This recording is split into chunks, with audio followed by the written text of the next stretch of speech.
हमारा डोसा खाए का खूब मन करत रहा, तो हम बोले अपनी बहन के कि चलो डोसा बनावा जाए। तभी जो बैटर ये हम रेडीमेड लेके आए हैं 1 किलो।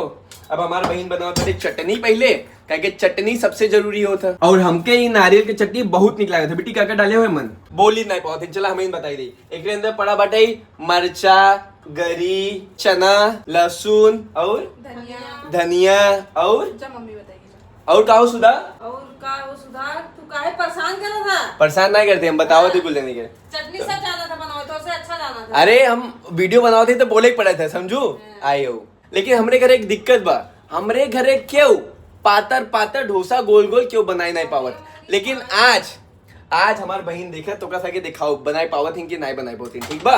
का हो? हमहू देखब कि बन पावत है। हाँ, इन्हों देखिए कि इन बनाई पावत हिं कि नहीं। और जब इनसे सब ऐसे ना हुए अंत में तो हम बटबे की ई देखा चटनी तो बन गया, अब हुआ डोसा बनत बाटे। हमार बहन बनाए तलिएस, हमरे बहन के हाथे में एकदम या देख गोल गोल ना बेटी, गोल गोल जैसे तार मुंह गोल गोल ऐसे डोसो गोल गोल। हम ऐसे तो ज्यादा खाइत नहीं, लेकिन पातर डोसा रहता तो हम 7-8 ठीक खाई लेते बस। आप सब एक चीज नोटिस किया कि नहीं, लेटरी है इन लेटरी हाथे का कमाल देखा ऐसे लेटरी। लेकिन जे लेटरी होते ना ओकरे हाथे में खूब टैलेंट होता है। पढ़ाई लिखाई में तो गोबर रही, लेकिन चले काम धाम में एकदम निक बाटे। बन ही गया दुईटी खाए अबे खाते। हम सोचे कि अब हरे बैठी यही बनत रहे यही खाई।